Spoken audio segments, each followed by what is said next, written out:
بسم الله الرحمن الرحيم يا أيها الذين آمنوا لا تقدموا بين يدي الله ورسوله واتقوا الله إن الله سميع عليم أعوذ بالله من الشيطان الرجيم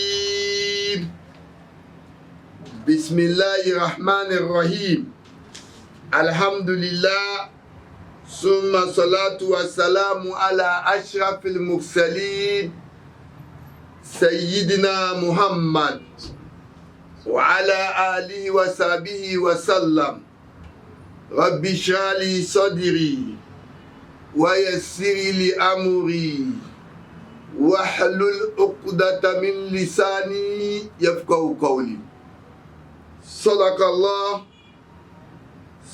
الله العظيم.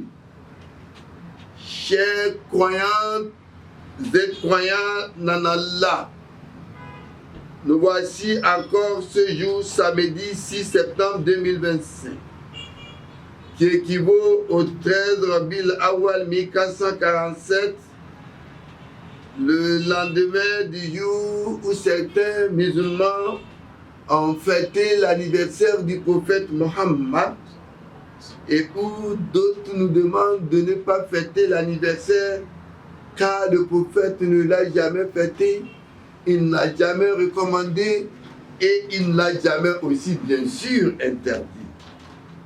À l'heure où un agenda mondial global est en train de s'organiser pour enlever dans l'éducation ce qui est de l'éthique et de la morale dans l'enseignement. Au moment où à l'heure où certains pays sont en train de rendre le monde à un monde animal, à l'heure où certains ennemis de l'islam pensent que l'islam traverse une crise profonde liée à des tensions fondamentales, et qu'ils cherchent désormais à venir en aide à l'islam en le reformant à leur image. Période où ces ennemis essaient de détruire sans pitié de l'intérieur comme de l'extérieur la Oumma du prophète. Certains musulmans sont restés encore dans les détails.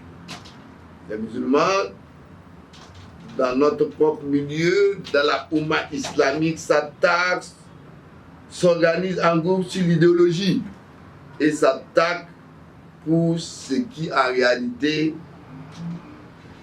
devait être une chose simple à régler entre nous, ce que j'appelle les détails. Et de faire face à une rééducation des enseignements dans les pays où, au nom de la démocratie et de la laïcité et des droits de l'homme, la morale et l'éthique quittent les frères musulmans. Nous se retrouvons alors encore ce jour samedi, une fois encore avec notre essai d'interprétation des versets du Coran. Ce jour, nous allons entamer un nouveau chapitre dénommé Surat al-Hujurat. Cette sourate qui est composée de 18 versets est révélée à Médine, a pris son nom à partir du verset 4. Elle contient donc les faits de la base de la fête. Elle renforce la loi islamique et l'existence humaine. Cette sourate réfère au fondement de la législation et les directions essentielles. Dans cette sourate, il ressort que la communauté doit donner le respect à son leader sur tous les plans ou comportements. Le respect mutuel, la morale et la confidence sont un devoir et un privilège en islam. Dans cette sourate, il ressort que la pudeur a adopté dans le comportement vis-à-vis d'un leader. La voix sont donc le socle de l'organisation d'une communauté. Leurs humeurs doivent être vérifiées et l'impatience dans un comportement doit être ramenée à la discipline. Les guerres doivent, ou plutôt les querelles entre les musulmans, doivent être réglées avec la foi et la justice. Avec la permission donc de Dieu, nous allons commencer cette sourate dénommée Sourate al-Hujurat. فليتفضل المشكور. أعوذ بالله من الشيطان الرجيم. بسم الله الرحمن الرحيم. يا أيها الذين آمنوا لا تقدموا بين يدي الله ورسوله واتقوا الله إن الله سميع عليم. يا أيها الذين آمنوا لا ترفعوا أصواتكم فوق صوت النبي ولا تجهروا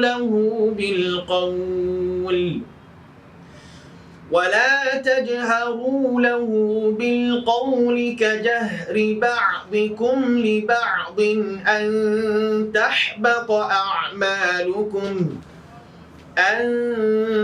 تحبط أعمالكم وأنتم لا تشعرون. إن الذين يغضون أصواتهم عند رسول الله أولئك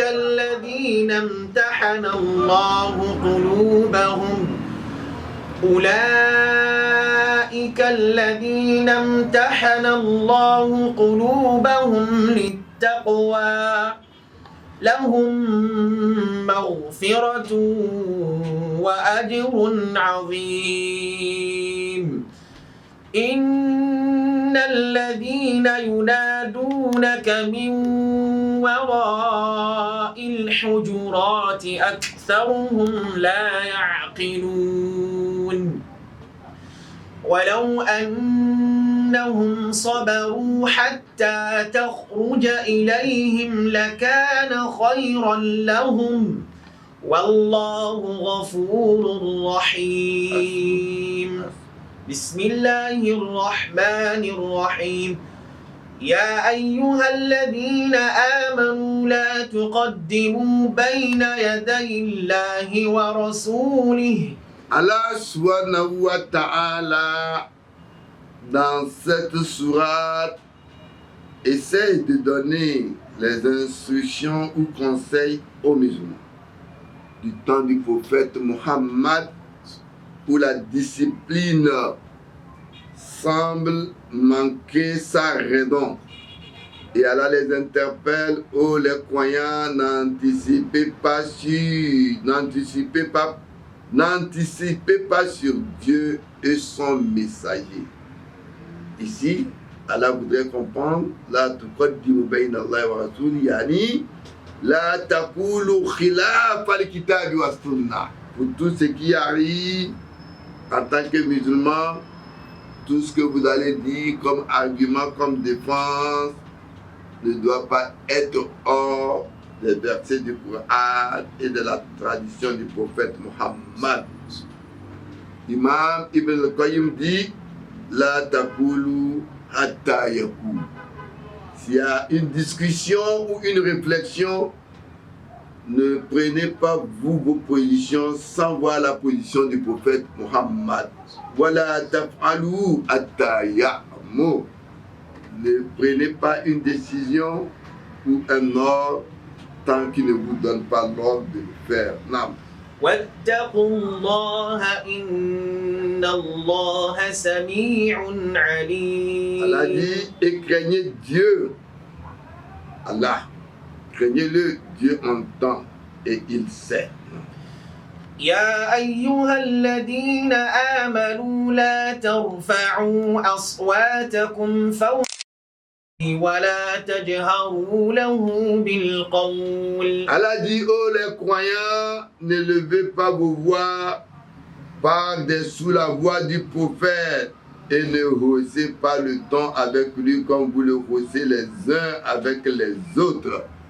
Les gens ne pouvaient plus savoir la position comme les djinns qui disent Wama minna illa fi maqam ma'lum. Les djinns disent, eux pour eux, dans leur organisation, chacun connaît sa place. Il n'est pas question en islam de crier sur le dirigeant, rehausser plus sa voix par rapport à la voix du prophète qui des fois d'ailleurs demande quelquefois des conseils à ses administrés. Non. ولا تجهروا له بالقول كجهر بعضكم لبعض أن تحبط أعمالكم وأنتم لا تشعرون. Allah dit, oui, pas le temps avec comme vous le haussez les uns avec les autres parce que vos œuvres deviendraient vaines sans que vous en doutiez. Et ici encore, voilà tajharu lahu bil qawl. Quand Allah dit, ne haussez pas la voix sur le prophète, yani wala tunaduhu kama yunadi ba'dukum ba'da bi ismi.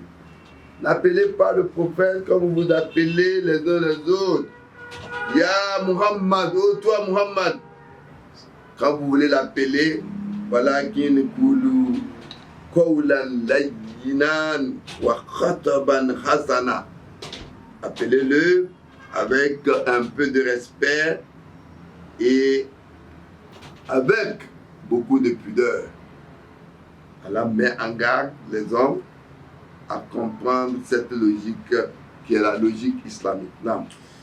إن الذين يغضون أصواتهم عند رسول الله أولئك الذين امتحن الله قلوبهم للتقوى. Oui, ceux qui auprès du messager de Dieu baissent leur voix sont ceux dont Dieu a examiné les cœurs en piété.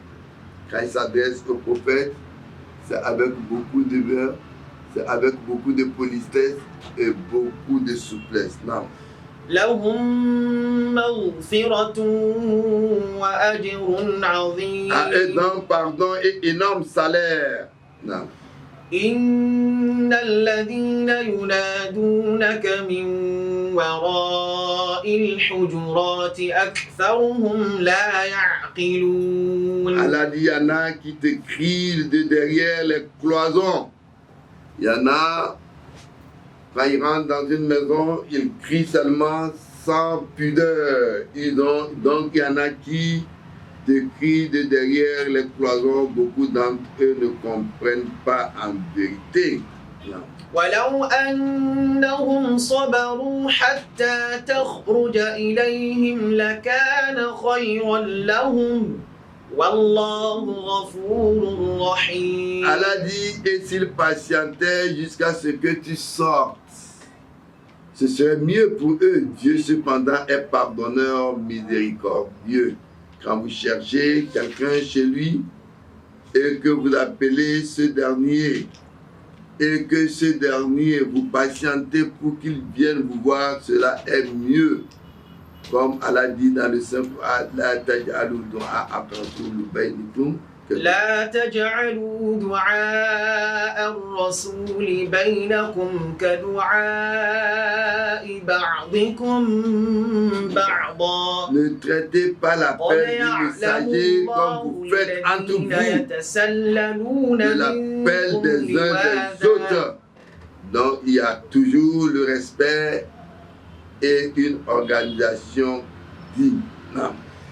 يا أيها الذين آمنوا إن جاءكم فاسق بنبأ فتبينوا. Allah dit, ô les croyants, ici, Allah s'adresse à ceux qui croient en Dieu.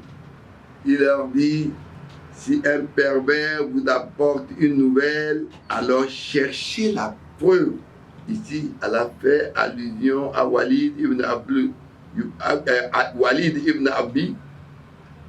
que le prophète cherchait à reformer en le comblant des faveurs. Il le nomma un jour encaisseur des impôts dans le territoire d'une tribu. L'homme n'y alla pas et raconte néanmoins que la tribu s'était rebellée. Le prophète donc voudrait envoyer contre elle une expédition punitive.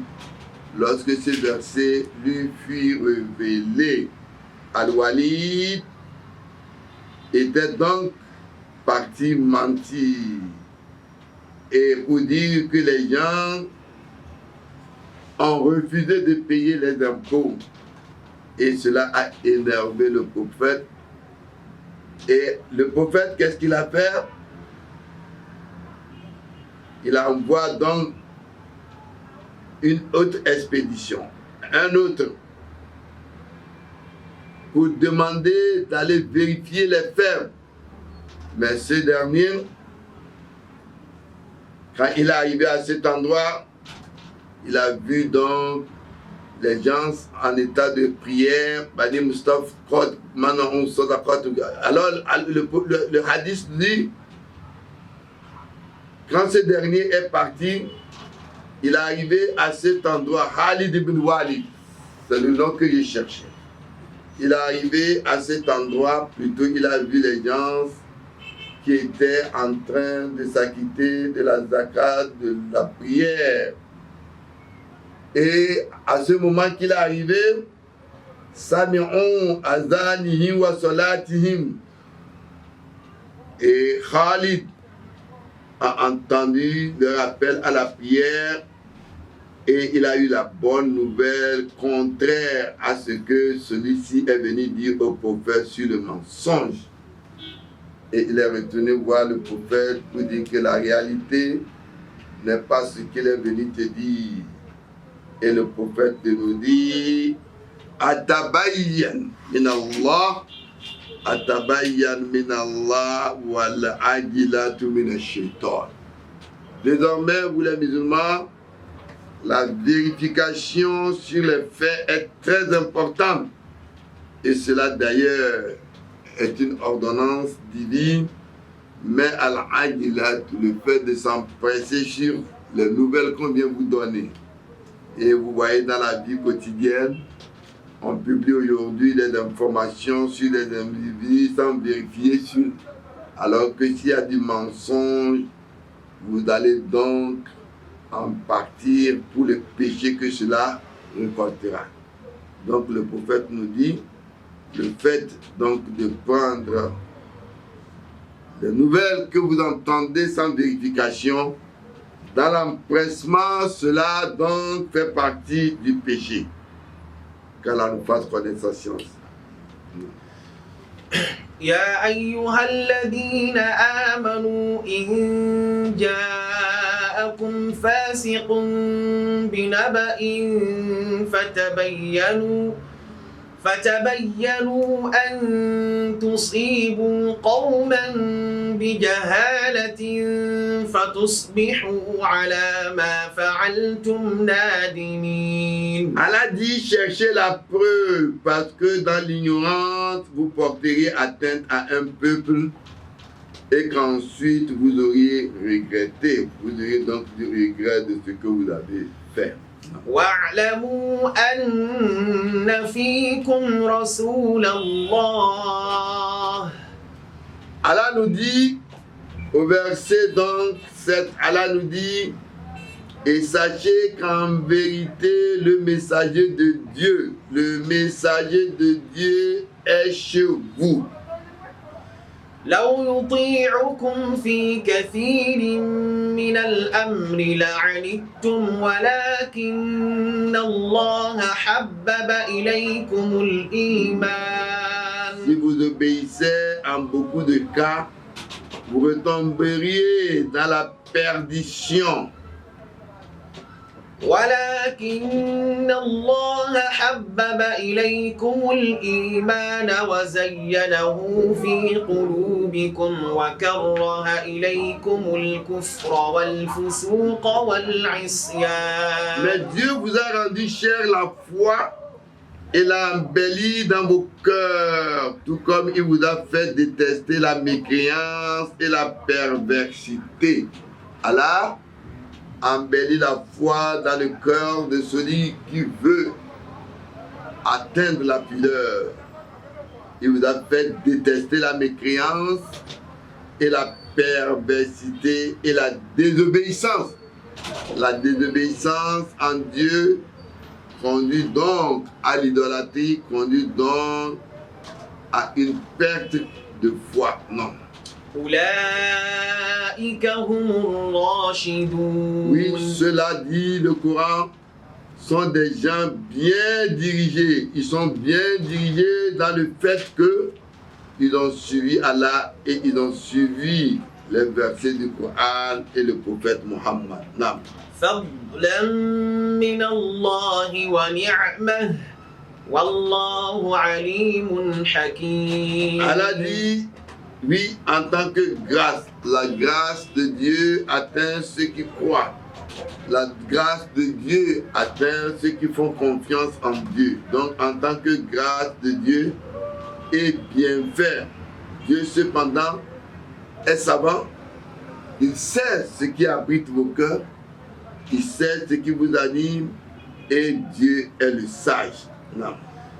وإن طائفتان من المؤمنين اقتتلوا فأصلحوا بينهما فإن بغت إحداهما على الأخرى فقاتلوا التي تبغي حتى تفيء إلى أمر الله. Voilà un verset aussi qui vient d'être annoncé par Allah par le comportement quotidien entre nous, les hommes, nous les croyants, et tout le fléau que nous vivons aujourd'hui qui crée des problèmes sur la terre.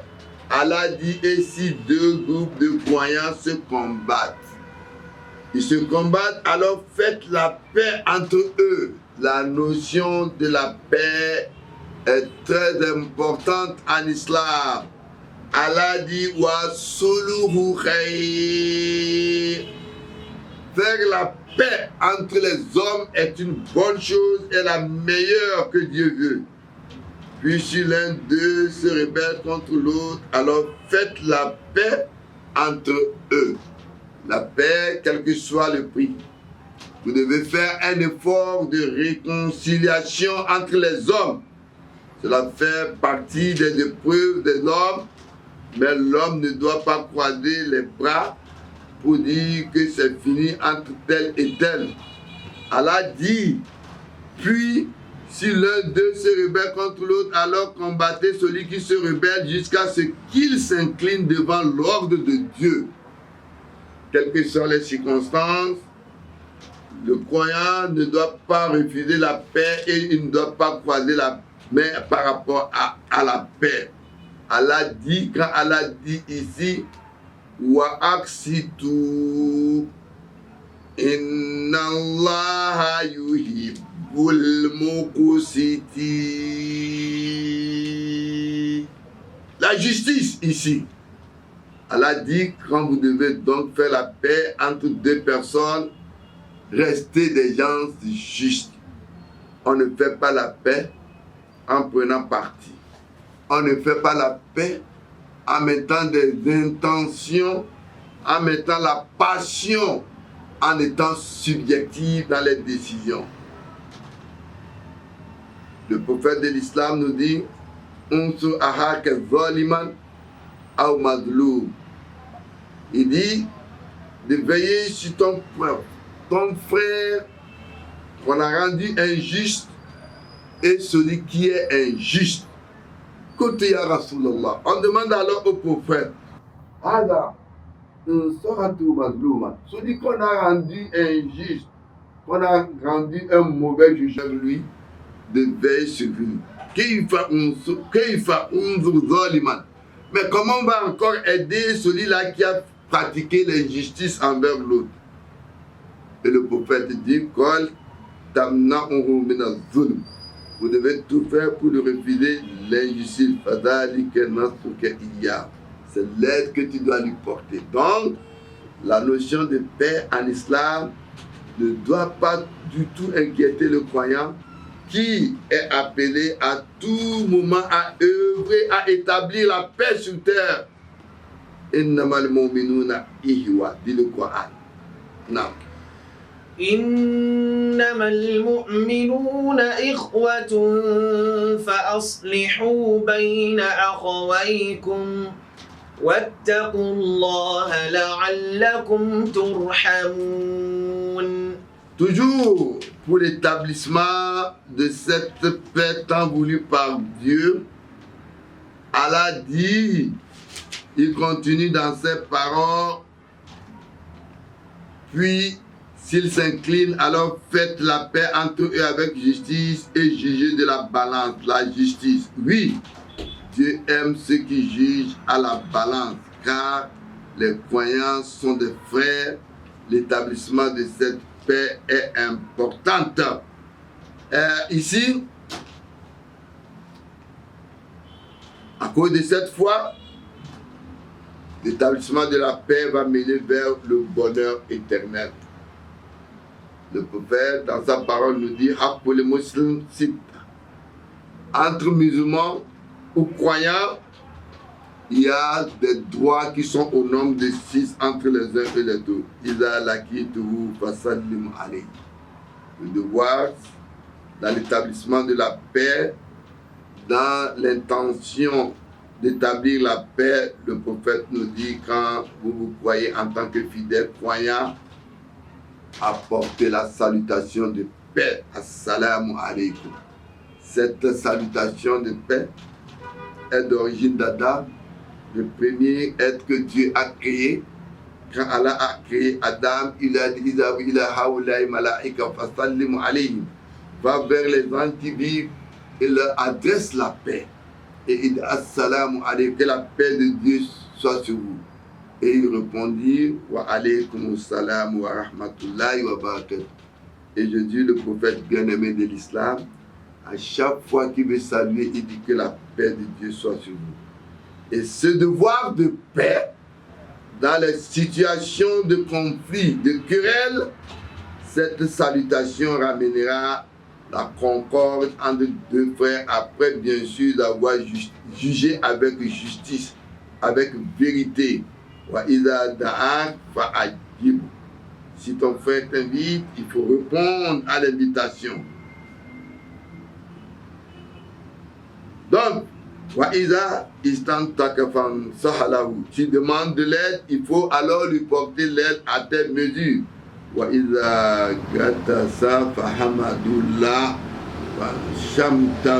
Et si il éternue, remercie Allah pour ça et réjouis de là.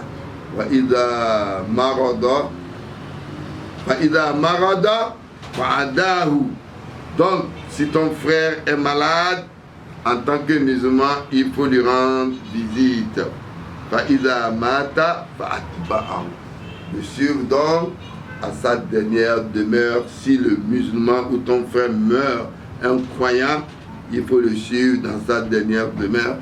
Car le prophète dit, cela a une grande récompense. Allez à l'enterrement de celui qui est mort, priez sur lui, le suivre jusqu'à sa dernière demeure. Cela vaut 2 kirats. Donc les querelles individuelles sont plus simples à composer que des querelles de groupe.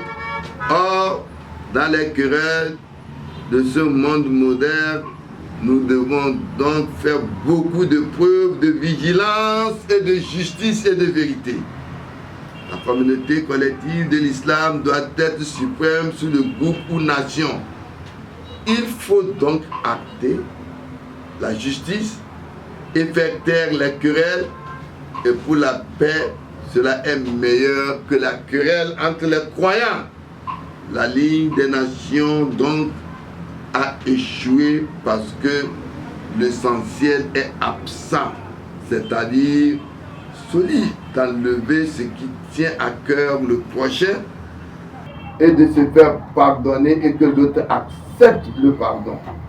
C'est sur ce verset que notre essai d'interprétation de ce jour va s'arrêter.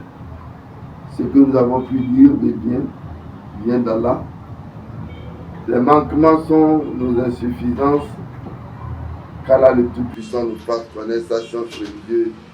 Aza wa salamu alaikum wa rahmatullahi wa barakatuh. يمنون عليك أن أسلموا قل لا تمنوا